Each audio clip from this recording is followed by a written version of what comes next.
ஆண்டாள் திருவடிகளே சரணம். ஸ்ரீமதே ராமானுஜாய நமக. ஸ்ரீமதே நிகமாந்த மகா தேசிகாய நமக.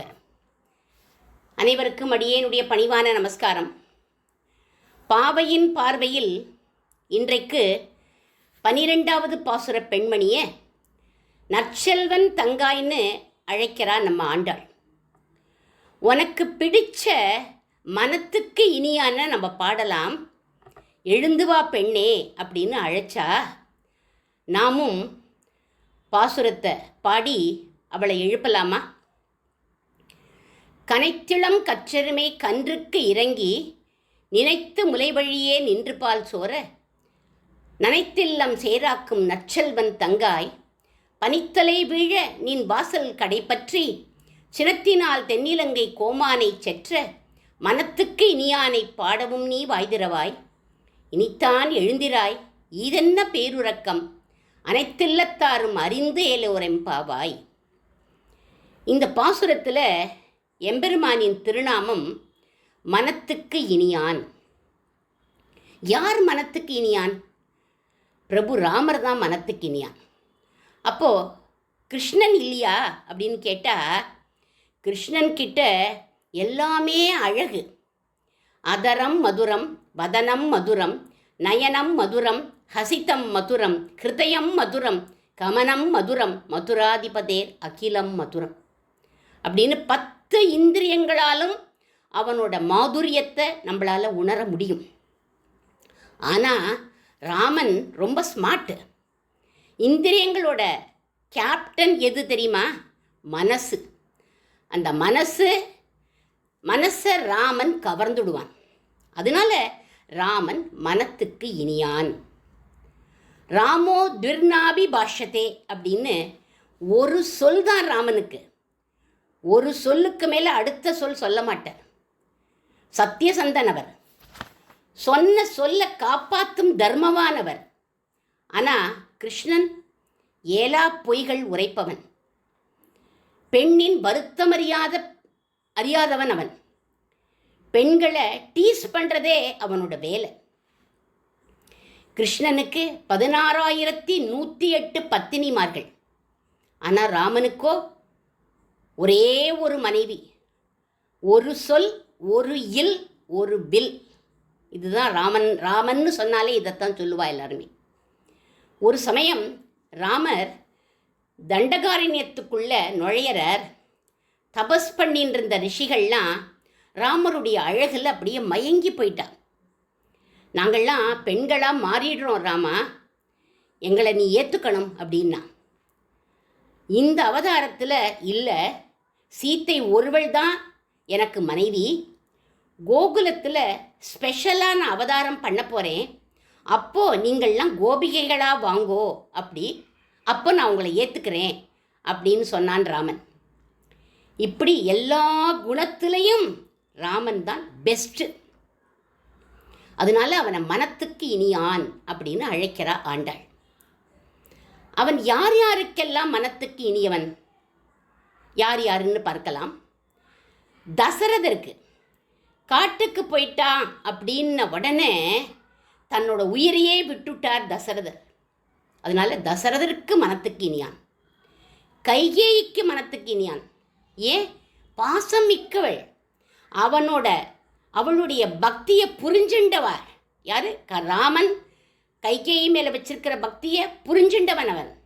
ஒரு சமயம் சீதா பிராட்டி கேட்குறா, ஆசையாக நான் ஒரு கிளி வளர்த்துருக்கேன் சுவாமி, அந்த கிளிக்கு யாரோட பேரை நான் வைக்கணும் அப்படின்னு கேட்டா, அதுக்கு ராமர் சொல்கிறார், மாசரு கேகேயன் மகளான அன்னை கைகேயினுடைய பெயரை சூட்டு அப்படின்னு சொன்னாராம்.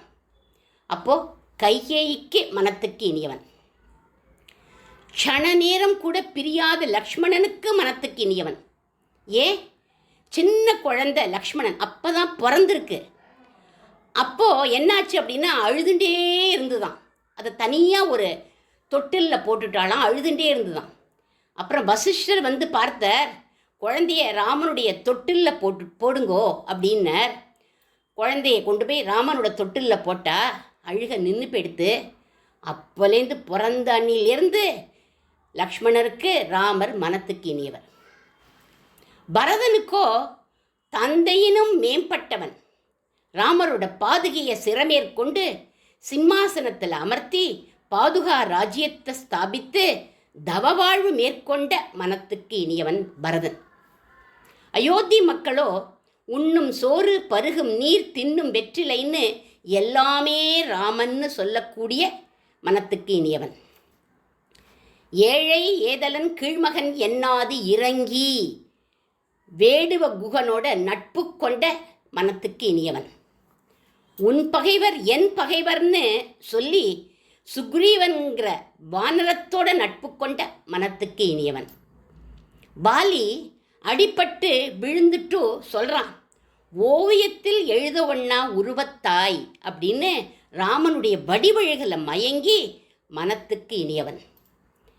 தருணவ் ரூபசம்பன்னவ் சுகுமாரவ் மகாபலவ் புண்டரீக விசாலாட்சவ் அப்படின்னு ராமனுடைய வடிவழகில் மயங்கிய சூர்ப்பனகைக்கு மனத்துக்கு இனியவன். ஹனுமனுக்கு தன்னையே கொடுத்த மனத்துக்கு இனியவன். சீத்தைக்காக குரங்குகளை வச்சு சேது பாலம் அமைச்சு லோகத்தில் உள்ள எல்லா வானரங்களையும் ஒன்றா சேர்த்து லங்கையில் கோரமான யுத்தம் பண்ணி பிராட்டியை யாரும் தப்பாக நினச்சிக்க கூடாதுன்னு சந்தேகப்படுற மாதிரி நடித்து அக்னி பிரவேசம் பண்ண வச்சு அவள் உத்தமின்னு நிரூபித்து பழிய தன் பேரில் சுமந்துண்ட மனத்துக்கு இனியவன்.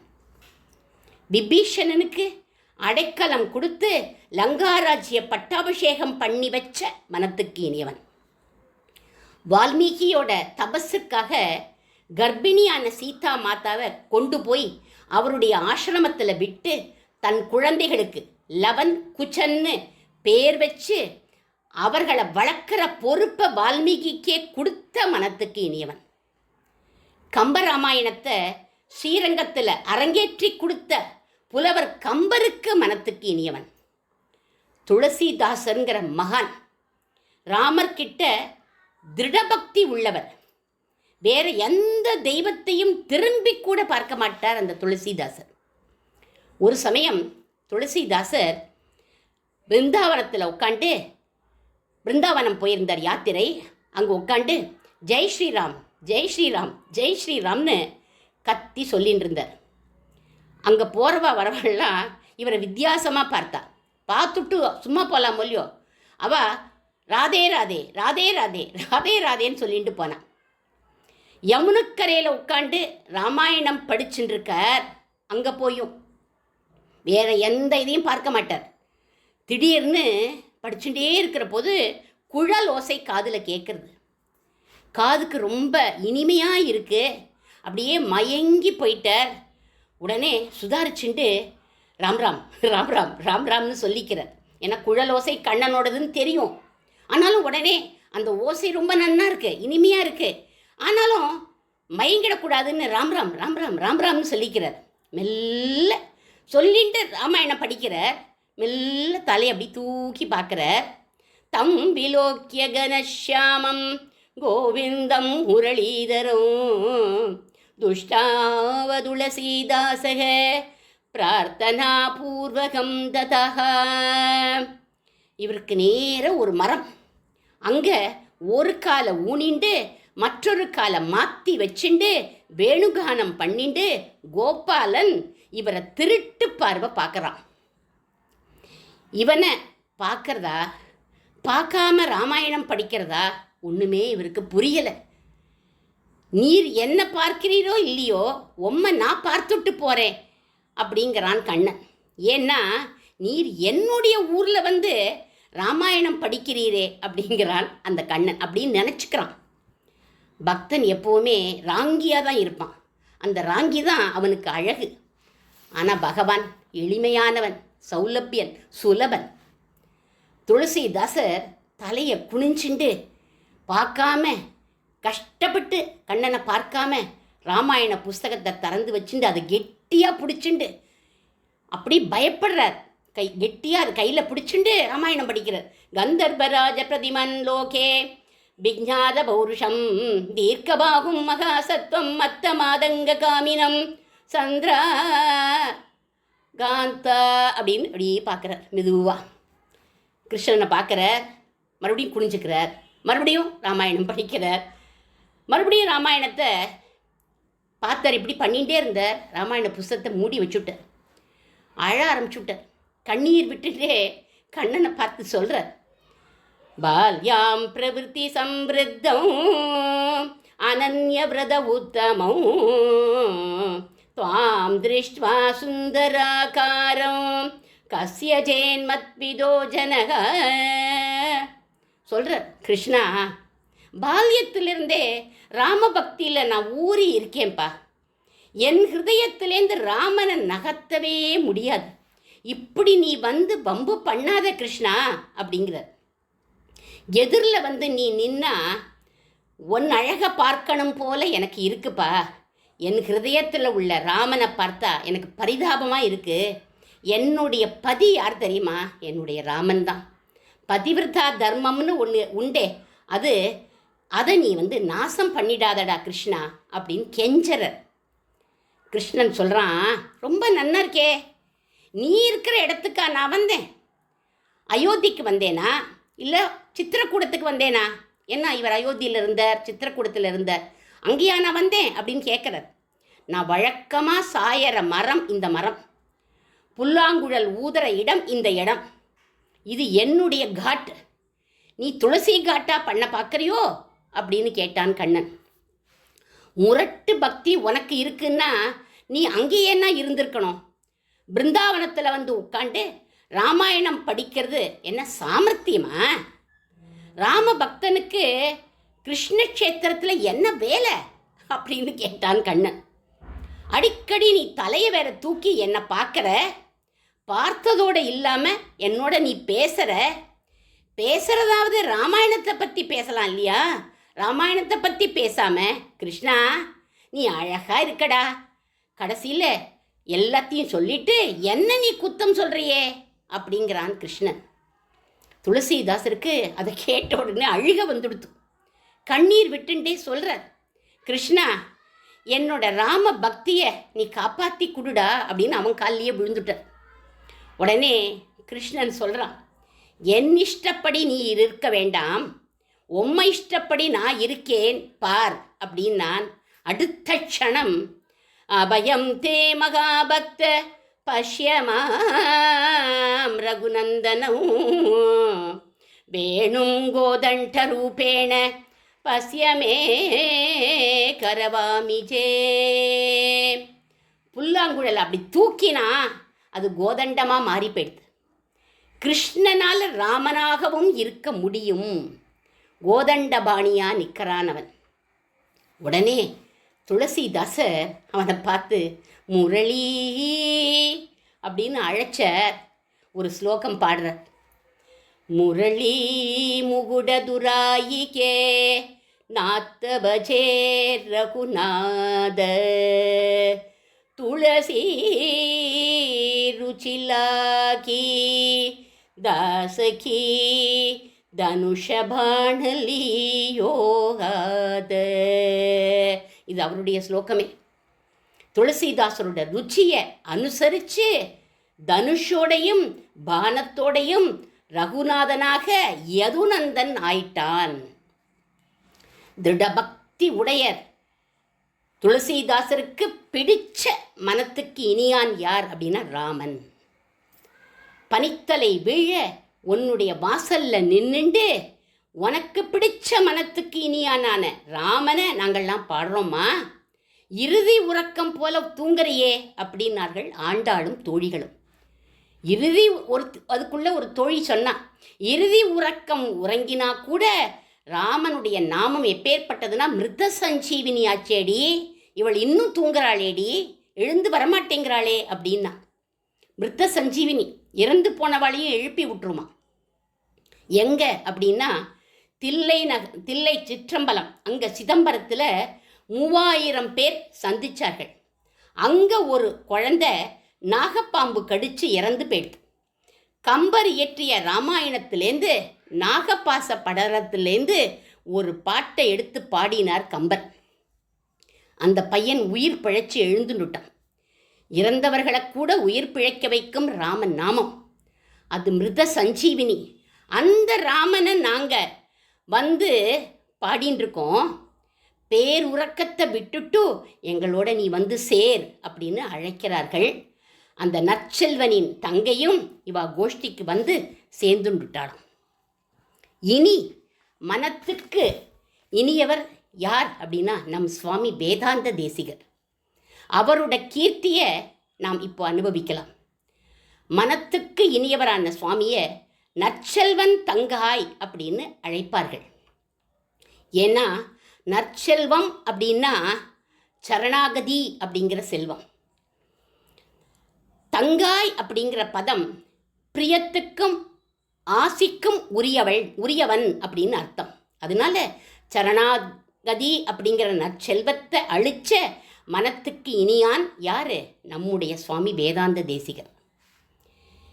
கனைத்திளம் கற்றறிமை கன்றுக்கு இறங்கி அப்படின்னா அஞ்ஞானிகள் பக்தி யோகத்திலேயே எருமை மாடு மாதிரி எருமை கண்ணு குட்டி போல மூழ்கி கிடப்பார்கள். எருமை கண்ணு எப்பவும் நீங்கள் பார்த்தேன்னா குளத்தில் தண்ணியில் மூழ்கி உட்காண்டே இருக்கும். அந்த மாதிரி அஞ்ஞானிகள் பக்தி யோகத்திலேயே மூழ்கி கிடப்பா. அவளுக்கு நினைத்து முலை வழியே நின்று பால் சோற நனைத்து இல்லம் சேராக்கும். இல்லம் அப்படின்னா என்ன அர்த்தம்னா அனைத்து ஜாதியினரும்னு அர்த்தம், அனைத்து வர்ணத்தவர்களும் அப்படின்னு அர்த்தம். அனைவரும் சரணாகதி பண்ணி ஈஸியாக எளிதாக மோட்சத்தை அடைய முடியும்னு காண்பித்து கொடுத்தார்கள். யாரு? இவருடைய ஆச்சாரியன் அப்புள்ளார் ஈராக சுவாமி வேதாந்த தேசிகன் வரை அதை இன்றளவும் எல்லா ஆச்சாரிய புருஷர்களும் நமக்கு காண்பிச்சு கொடுத்துருக்கார்.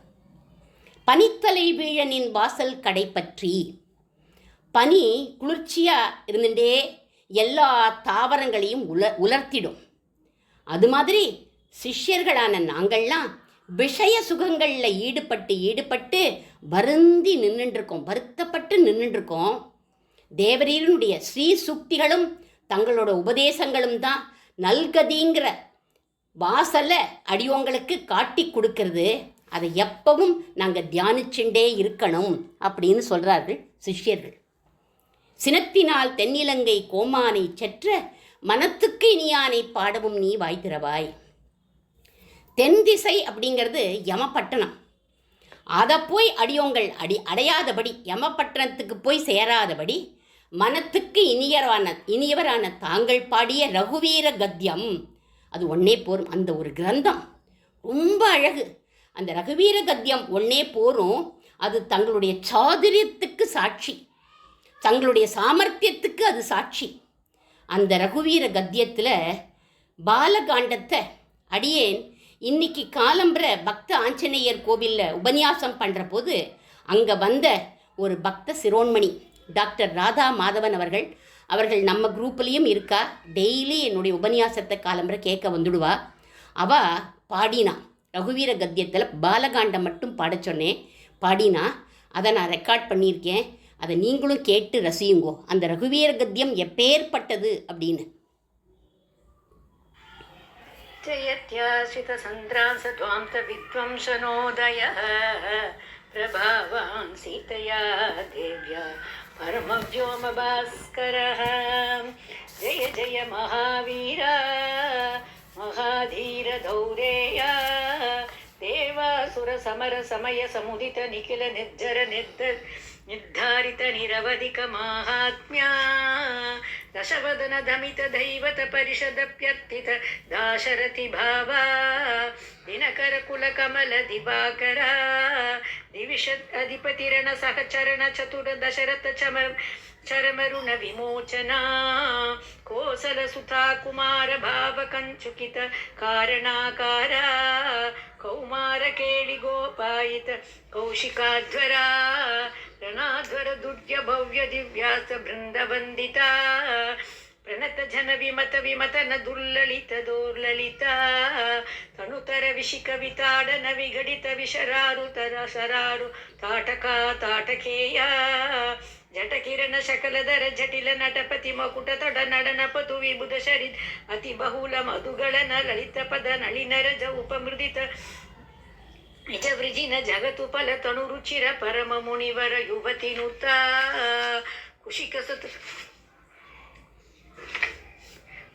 ಸುತ ಕಥಿತ ವಿಧಿತ ನವ ವಿವಿಧ ಕಥಾ ಮೈಥಿಲ ನಗರ ಸುಲೋಚನಾಲೋಚನ ಚಕೋರ ಚಂದ್ರ ಖಂಡ ಪರಶುಕೋದಂಡ ಪ್ರಕಾಂಡ ಖಂಡನ ಶೌಂಡ ಭುಜದಂಡ ಚಂಡಕರ ಕಿರಣ ಮಂಡಲ ಬೋಧಿತ ಪುಂಡರೀಕ ವನ ರುಚಿ ಲುಂಟಾಕಲೋಚನಾ ಮೋಚಿತ ಜನಕ ಹೃದಯ ಶಂಕಾತಂಕ ಪರಿಹೃತ ನಿಖಿಲ ನರಪತಿ ವರ್ಣ ಜನಕ ದುಹೃತ ಕುಚತಟ ವಿಗರಣ ಸಮುಚಿತ ಕರತಲ ಶತಕೋಟಿ ಶತಗುಣ ಕಠಿಣ ಪರಸುಧರ ಮುನಿವರ ಕರದುತ ದುರವಣ ಮತಮ ನಿಜ ಧನುರಾರ್ಕಶ್ಚನ ಪ್ರಕಾಶಿತ ಪಾರಮೇಷ್ಟ್ಯ ಋತುಹರ ಶಿಖರಿ ಕಂತುಕ ವಿಹೃತಿನ್ಮುಖ ಜಗತರುಂದುತ ಜಿತಹರಿ ಧಂತಿ ದಂತ ದಂತುರ ದಶವದನ ದಮನ ಕುಶಲ ದಶಶತ ಭುಜ ಮುಖ ನೃಪತಿ ಕುಲ ರುದಿರ ಝರ ಭರಿತ ಪೃತಕ ತಟಾಗತರ್ಪಿತ ಪಿತೃಕ ಬೃಹಪತಿ ಸುಗತಿ ವಿಗತಿ ಕರನತ ಪರಿದಿಶು ಪರಿಗಾ ಅನೃತ ಭಯ ಮುಷಿತ ಹೃದಯ ಪಿತೃವಚನ ಪಾಲನ ಪ್ರತಿಜ್ಞಾ ವಿಜ್ಞಾತ ಯುವರಾಜ್ಯ. பாலகாண்டம் முழுக்க அந்த மாமி ரொம்ப அழகாக பாடினா, ரொம்ப நல்லா இருந்தது. சுவாமியுடைய சாதுரியத்துக்கு சாட்சியான இந்த உயர்ந்த கிரந்தத்தை சிஷ்யர்கள் எல்லாரும் பாராயணம் பண்ணி ஞானம் அடைய கிருபை பண்ணணும்னு ஒரு சிஷ்யன் பிரார்த்திக்கிறான். எங்களோட ஹிருதயத்தில் தாங்கள் எழுந்துருளணும் அப்படின்னு அந்த சிஷ்யன் பிரார்த்திக்கிறான். அடுத்ததா ஈதென்ன பேருறக்கம் அப்படிங்கிற வார்த்தை. பேருறக்கம்னா என்ன? வைராக்கியம் அப்படின்னு அர்த்தம். பேருறக்கம்னா உங்களுடைய வைராக்கியத்தை பார்த்து அடியோங்கள் வியப்படையறோம் சுவாமி அப்படிங்கிறார்கள் சிஷ்யர்கள். சுவாமி வேதாந்த தேசிகர் எப்பேற்பட்ட வைராக்கிய சீலருங்கிறதுக்கு ஒரு உண்மை சம்பவம் இவருடைய வாழ்க்கையில் நடந்ததை இப்போ பார்க்கலாம். பாடசாலையில் இவர் படிச்சுட்டு இருக்கிற போது இவருடைய நெருங்கிய நண்பர் வித்யாரண்யர், இவர் ராஜாவோடைய அரசவையில் பண்டிதராக இருந்தார். அந்த சமயம் சுவாமிக்கு ஒரு ஓலை எழுதி அனுப்பினர். ஏன்னா இவர் உஞ்சிவிருத்தி பிராமணராக இருக்கார் இல்லையா, இவ்வளவு கஷ்டப்படுறானே தேசிகன் அப்படிங்கிறதுக்காக ஒரு ஓலை, இவர் ராஜா கிட்ட பண்டிதராக இருந்தார், அதனால ஒரு ஓலை எழுதி அனுப்புகிறார். ராஜாவோட சபைக்கு வா தேசிகா, நிறைய தனம் கிடைக்கும், நீ சௌக்கியமாக இருக்கலாம் அப்படின்னு ஓலை எழுதி அனுப்பினர். அவருக்கு ஒரு ஓலை அனுப்புகிற நம் சுவாமி. என்ன அதில் வைராக்கிய பஞ்சகம்னு 5 ஸ்லோகம் அதை எழுதி அனுப்புகிறார். அதில் ஒரு ஸ்லோகத்தை பாருங்கோ. நாஸ்தி பித்ரார்ஜிதம் கிஞ்சித் ந மயா கிஞ்சித் ஆர்ஜிதம் அஸ்தி மே ஹஸ்தி சைலாக்ரே வஸ்து பைதாமகம் தனம். என்னுடைய தந்தை வச்ச சொத்துன்னு எனக்கு ஒன்றுமே கிடையாது, நானும் சொத்து ஒன்றும் சம்பாதிக்கலை, நான் சேர்த்தும் வைக்கலை. ஆனால் என்னுடைய பாட்டனார் எனக்கு ஒரு சொத்து சேர்த்து வச்சிருக்கார், எனக்காக சேர்த்து வச்சிருக்கார். அவர் யார் அந்த பாட்டனார் அப்படின்னா பிரம்மதேவர். அவர் அஸ்வமேத யாகம் பண்ணி அஸ்திகிரி உச்சியில், அஸ்திகிரினா காஞ்சி தேசம், அஸ்திகிரி உச்சியில் ஒரு தனம் வச்சிருக்கார். அந்த தனம் யார் தெரியுமா? தேவாதி ராஜன்கிற தனம், அந்த காஞ்சி தேவப்பெருமாள். அந்த சொத்து அங்கே இருக்குது. அந்த சொத்து எனக்கு இருக்கிற போது அழியிற செல்வத்தை நான் ஏன் சம்பாதிக்கணும் அப்படின்னு வைராக்கிய பஞ்சகம்ங்கிற இந்த 5 ஸ்லோகத்தை எழுதி அனுப்பிட்டார் சுவாமி தேசிகன். எப்பேற்பட்ட வைராக்கிய சீலர் பாருங்கோ சுவாமி. இவரை கலியுக குச்சேலர் அப்படின்னே எல்லாரும் சொல்லுவார். அனைத்து இல்லத்தாரும் அறிந்து, அனைத்து இல்லத்தார் அப்படின்னா ஏற்கனவே சொன்ன இல்லம் அப்படின்னா வர்ணத்தவர்கள், பிற சமயத்தை ஃபாலோ பண்ணுறவா. அந்தணர் அந்தியர் முதல் அனைத்து சமயத்தவர்களும் பிரபர்த்தி மார்க்கத்தை கடைபிடிச்சு உய்வடையலாம்னு காண்பிச்சவர் யார்? நம் சுவாமி வேதாந்த தேசிகன். அதனால எல்லா வர்ணத்தவர்களும் உய்வடைந்தனர், உய்வடைகின்றனர், உய்வடைவர் அப்படின்னு நல் மார்க்கத்தை காண்பித்தவர் நம் சுவாமி வேதாந்த தேசிகன். அவருடைய புகழ் பேசப்படுறது இந்த பாசுரத்தில். அவருடைய திருவடிகளுக்கு அடியேன் பல்லாண்டு பாடி அமைகிறேன். சுவாமி வேதாந்த தேசிகன் திருவடிகளே சரணம். ஆண்டாள் திருவடிகளே சரணம்.